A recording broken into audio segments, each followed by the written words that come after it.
Doutor André, tem um projeto aí da reforma, que é obrigatória essa reforma previdenciária, tanto a nível de Estado, tanto a nível de município, em função da reforma feita ainda, aí começou lá com o Michel Temer, atrasado, concluiu agora com o Bolsonaro, e foi exigido do Estado a reforma. O próprio Congresso colocou que não adianta só a reforma previdenciária, não tem que ser feito a nível de Estado, tem que ser feito a nível de municípios e tudo, né? Muito bem.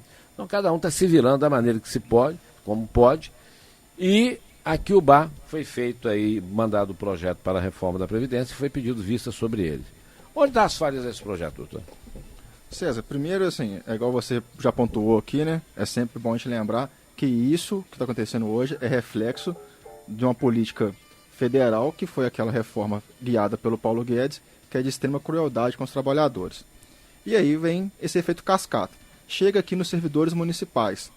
Primeiro, eu estou com uma lista aqui, César, para falar, porque o servidor público ele acaba sendo muito criminalizado, como se a culpa do déficit orçamentário sempre fosse do servidor público, né? É a mesma coisa, que a inflação sobe por culpa do salário mínimo, né? São essas coisas assim, que quem está perdendo direito ainda é culpado, está perdendo direito. Então, só para as pessoas daqui de Ubá ter noção, eu trouxe aqui, 214 servidores recebem de R$ 1.045, que é o salário mínimo, a R$ 2.000. 349 servidores recebem de R$ 2.000 a R$ 3.000. 333 servidores recebem de R$ 3.000 até o teto de R$ 5.800. E 26 servidores recebem aí acima de R$ 5.800. Todos esses na ativa. Todos esses na ativa. Aí o primeiro dado que você tem é que a maioria dos servidores tem um salário baixo, né? Então eles não podem ser responsabilizados por nenhum déficit. O segundo ponto, um grande a falta de servidores. Na cidade do tamanho de Ubá, nós temos somente 922 servidores públicos. Então, assim, isso também é um reflexo de que é necessário que realize concurso, que se realize menos contratos terceirizados, porque isso acaba afetando a Previdência também. Porque esse número aqui está refletindo a questão dos contratos terceirizados, das empresas que são contratadas. Né? Você faz a opção por sempre... Menos servidor, mais terceirização. Claro. E aí, como o sistema previdenciário ele depende de você estar na ativa, trabalhando, para pagar a aposentadoria de quem está aposentado, que é o sistema solidário, e assim você vai girando. Aí na questão aí, como servidor público, concursado e tudo. Concursado e efetivado, efetivado, exato. Se você não faz concurso como não foram feitos concursos, você acaba estrangulando o sistema previdenciário. Pois bem, mas aí a legislação prevê que a reforma deveria ser feita até dia 31 de julho. Agora, o primeiro questionamento que nós fizemos, né, a Associação dos Servidores fez, foi o seguinte: o porquê que você envia o projeto de forma quase nas vésperas, não faz um diálogo, uma discussão. É praticamente o que o Zema fez e que o deputado Cristiano falou aqui, né? Que até entrar na justiça e aí agora foi para agosto. Quer dizer, então, repetiu essa prática aqui. Você enviou um projeto sem ouvir os servidores, sem um debate amplo e já com a faca no pescoço dos vereadores, dizendo, tem que aprovar porque dia 31 de julho é o prazo final.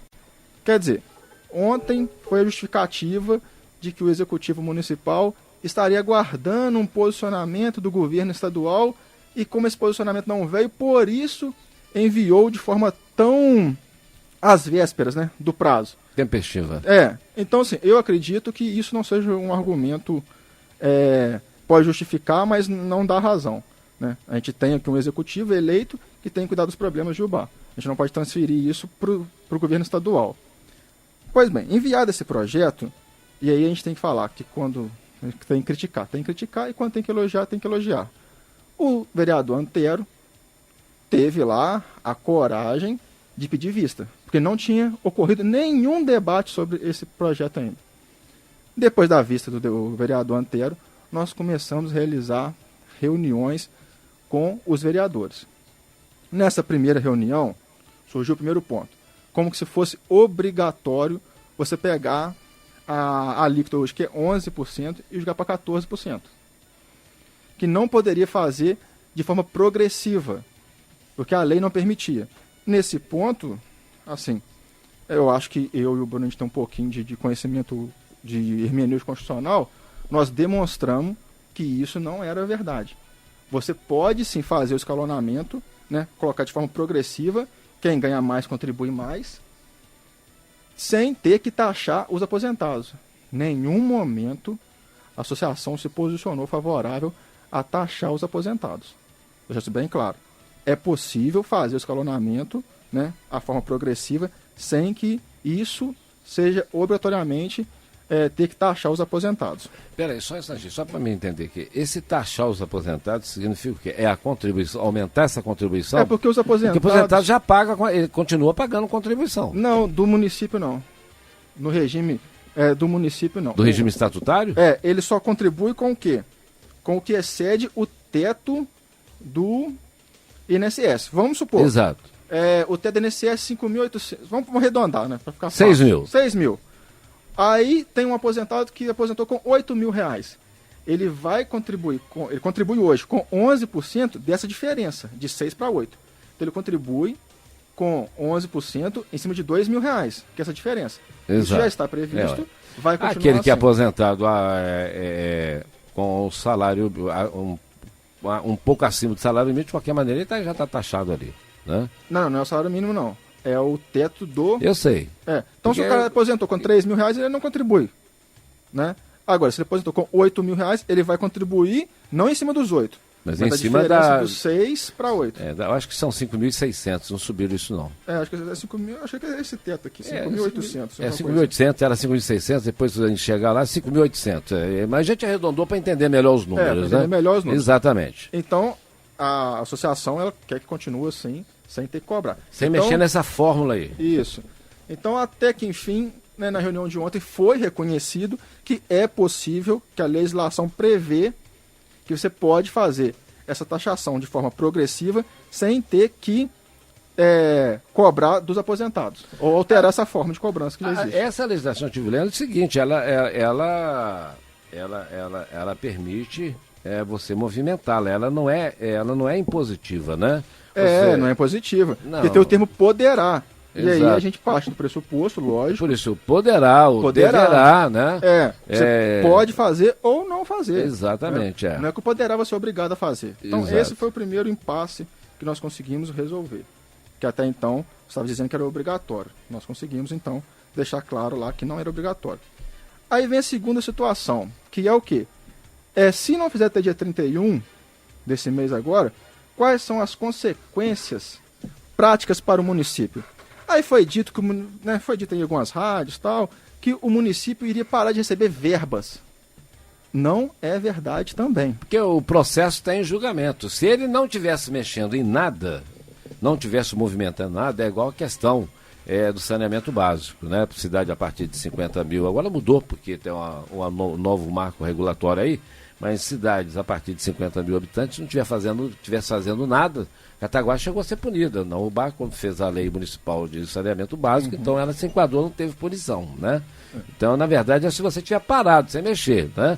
Até porque você tem vista, outro vereador pode pedir vista, e inclusive pode pedir até o sobressamento da matéria para se chegar a um acordo. Se pedir o sobressamento da matéria, tranca toda a matéria da Câmara e aí terá que resolver isso definitivamente. Então, eu acho que isso sobrepõe qualquer prazo. Sim, é porque não pode ser razoável você enviar uma matéria dessa complexidade sem um debate amplo com quem será atingido, com os servidores. Isso não foi feito pelo Executivo. Isso está sendo feito agora pelo Legislativo e sempre com essa pressão do tempo, né? Porque foi dito, então, que se não aprovasse até dia 31, o município pararia de receber verbas. Primeiro ponto, as verbas vinculadas você vai receber. Né? Você sabe muito bem que tem verba destinada para saúde, verba destinada... Isso jamais vai ser cortado. A segunda questão, então, que seriam verbas extraordinárias, tipo uma emenda parlamentar, né? Uma doação ou emenda extraordinária para o Covid-19.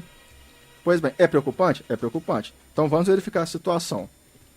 Se não aprovar até dia 31, você não consegue renovar a certidão de irregularidade previdenciária, a CRP, né?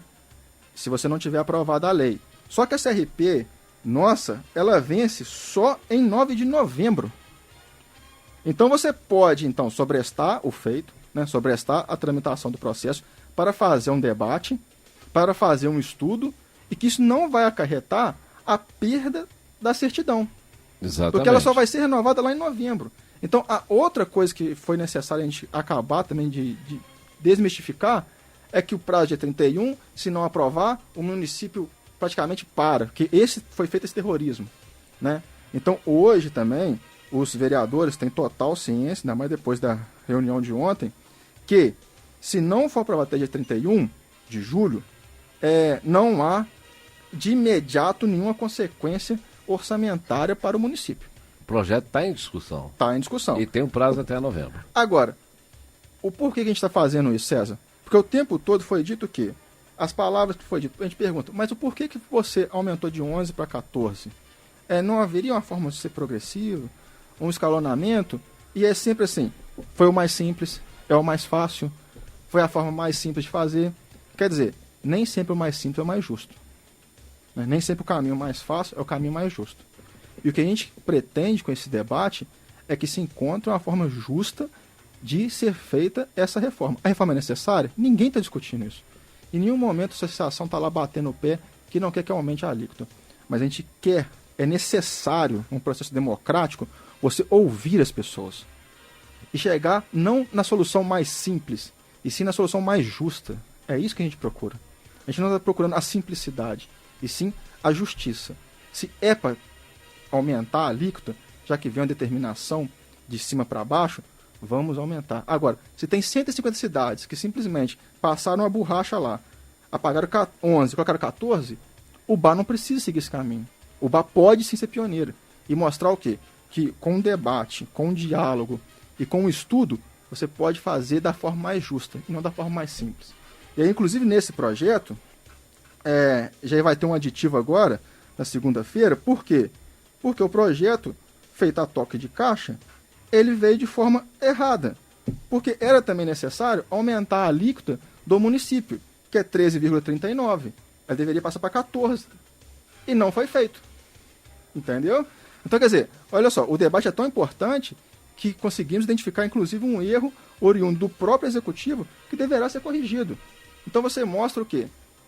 É preciso ter mais seriedade e um maior comprometimento, porque é um projeto complexo que vai alterar a vida do servidor. E o servidor não tem um salário gigantesco, o servidor municipal. Mas atenção também, né? Na hora de se promover, de se fazer os projetos, né?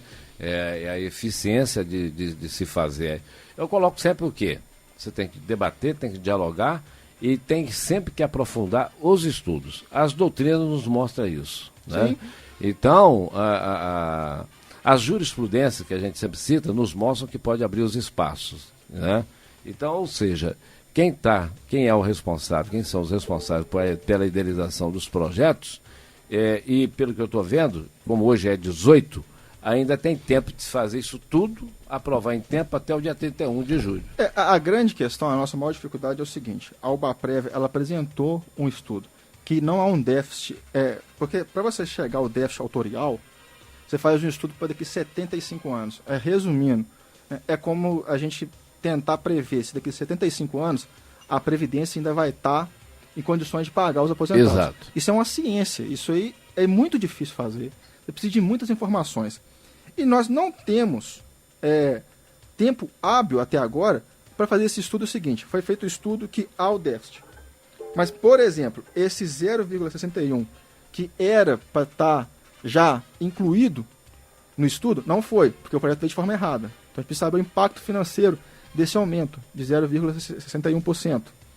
A gente precisa saber também se a única forma de completar, de suprir esse déficit, é a alíquota de 14%. Porque a gente não sabe. E se for de forma escalonada? Se começarmos a escalonar aqui partindo de 11% e for 11, 12, 13 e 14 para quem ganha mais, qual vai ser o impacto financeiro? A gente não sabe. E não está tendo tempo hábil para isso, porque é um estudo complexo. Aí, daí que eu digo o porquê de esperar os 45 do segundo tempo para enviar esse projeto sem ter feito um diálogo antes. Hoje, o Antero pediu vista, depois foi o Ademar do Tanquinho que pediu vista, e os outros vereadores, como o Edei Pacheco, o Joseli, estão em contato com a associação para ter esse debate, para ter esse conhecimento. E os outros vereadores também, me desculpe aqui se falhar algum nome. Ontem a gente teve uma reunião que o Evandro, da prefeitura... Evandro Origueto. Explicou muito bem. É advogado. Elucidou muito bem os fatos, junto com a Ana Paula. Tinha uma outra moça também, da qual eu peço perdão porque eu esqueci o nome. Quer dizer, foi a primeira vez que o executivo resolveu, né, conversar ali com a associação diretamente. Tinha tido outras reuniões aí com os vereadores para explicar. Mas, quer dizer, o que era para ter sido feito talvez lá em fevereiro, né? Está sendo feito agora. Está sendo feito agora, de forma apressada, aos 45 do segundo tempo. Quer dizer, é um projeto de extrema relevância que vai impactar diretamente na vida do trabalhador e que não pode ser feito assim, a toque de caixa, né? Com a arma na cabeça, falando, tem prazo, tem prazo. Não pode ser feito dessa forma. Pois é, mas se o prazo, como você disse, da questão da certidão seria lá 9 de novembro, né? Isso. 9 de novembro, não tem um porquê não se discutir adequadamente e botar o projeto correto. Assim, o vereador Zé Roberto disse que como há um pedido de tramitação de emergência ou de urgência... Urgência é 45 dias. 45 dias, se não for votado, ele tranca a pauta da Câmara. E aí cabe ao prefeito tirar o pedido de urgência, se for o caso, né? Assim, aí eu vou ser sincero, a gente tem que saber, né, as nossas limitações. Como eu disse para você, que de Constituição eu entendo um pouquinho, eu não entendo muito de regimento da Câmara. Essa questão, quando o prefeito coloca no projeto o regime de urgência, ele está dentro ali da lei orgânica do campo privativo do Executivo. Onde o vereador, nesse prazo aqui, não mexe. O que o vereador pode fazer do lado de cá, que está no campo privativo, quem pode sobrestar a matéria é só os vereadores. Entendeu? Então, aí está complicado, porque você não mexe de cá, o vereador sobresta de cá, e não importa o prazo de 45 dias. Dentro do prazo de 45 dias, nós já estamos aí com vários pedidos de vista, o próximo é sobrestar a matéria, aí complica. Aí a Câmara vai ficar travada, ou tanto vencendo o prazo de 45 dias, ou a pedido do vereador. Se um vereador levantar no plenário e solicitar a mesa diretora, né, que ao consultar o plenário solicita o sobrestamento para melhor estudo do projeto, né, a mesa diretora não pode fazer nada, ela tem que consultar o plenário. Se o plenário concorda, está sobrestado, toda a pauta está travada até que isso se resolva. Então você vê que são duas situações complexas, né? Campo privativo de um lado, campo privativo do outro. É onde eu disse há pouco tempo, o vereador tem que ter a exata noção, tem que estudar a danada da lei orgânica, tem que estudar o regimento interno, tem que saber o que é sobrestar, o que é campo privativo do Executivo, o que é campo privativo do Legislativo, porque a Constituição, ao criar isso, que existe nas três instâncias, criou para existir o diálogo, para evitar chegar ali. O que faltou nesse projeto. Exatamente, 2020. Agora, eu não sei se você está sempre me ouvindo, mas eu falo nisso quase todo santo dia. Entendeu? Todo dia, gente, nós temos que... Porque é necessário você manter esse diálogo aberto, né? Às vezes eu falo assim, dar entrevista na rádio não é um diálogo, é ali uma promoção pessoal. O diálogo é quando você chama, né, um representante do órgão e fala, olha, a gente precisa fazer essa reforma, como que a gente pode fazer? Né? É daí que surge a necessidade de uma conversa, de um debate. As audiências públicas é para isso, né? Sim, e agora você vê que a Câmara ela vem fazendo, né? A gente não pode falar que os vereadores não estão preocupados com isso. O próprio Antero, o Ademir do Tanquinho, eles pediram vista. Outros vereadores comprometeram também, se fosse necessário, pedir vista, para que a gente tivesse pelo menos um tempo. Quer dizer, nesse pouco tempo, olha quanta coisa já foi resolvida. Já foi discutido que pode sim por lei, não é da forma que foi dito, que era obrigatório, você pode fazer o escalonamento. Já foi discutido que se não for votado até dia 31 de julho, não há essa possibilidade do município ficar sem verba alguma. Isso também não procede, né? A gente tem essa RP que vence lá em novembro. Quando ela for renovar, precisa. É lógico. Lógico. Mas até lá você consegue ter um suspiro para que você possa fazer o debate sério, né? Não pode copiar a forma do Zema governar. Porque o Zema fez isso, mas a Assembleia ela se manteve firme e falou, só vamos votar em agosto. Né? É o Zema que se vire lá, porque é culpa dele. Ele mandou faltando 20 dias. Então, assim, isso não pode. É algo muito complexo para fazer assim como se fosse algo banal. Há um reflexo muito grande na vida de trabalhadores que, ao contrário do que se tenta passar, e eu não estou falando do município, falando da visão geral, que todo servidor público tem salários exorbitantes, e não é verdade. Né? Isso aí é um pequeno, é um alto escalão aí de cada poder, mas o grande servidor mesmo, que bota a mão na massa, está escrito aqui, ó. O salário dos caras é a média de R$2.000. Né? E o impacto financeiro é grande. É grande. Então, o que a gente quer é diminuir o máximo possível o prejuízo do trabalhador. É isso aí. Bom, eu estou falando isso há muito, não sobre isso aí, mas eu falo há muito tempo como tem que se proceder. A oposição, ela nunca deve ser sistemática, né? A oposição sistemática é burra. A oposição tem que ser para melhorar, dos dois lados, né? Senão vira política. Politicagem, desculpe. Política não, politicagem. Aí vai pagar caro o menor. Porque normalmente é a gente que paga essa conta, não tem como, não tem jeito, né? Qualquer coisa que eles fizerem lá, né?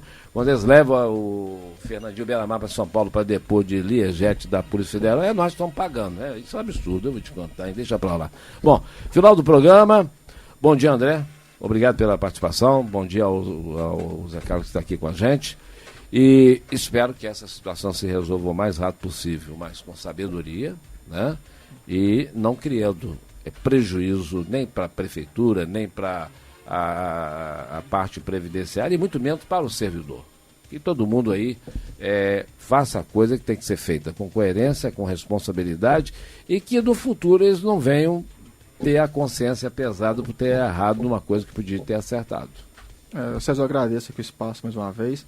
Eu concordo com você, eu espero que a gente consiga resolver essa situação através de um diálogo, né? A gente está tentando correr atrás, fazer esse estudo, esse cálculo autorial para ver se de forma escalonada é possível ou não, até porque há uma dívida da prefeitura com a UBAPREV. Exatamente. Né? Algo em torno de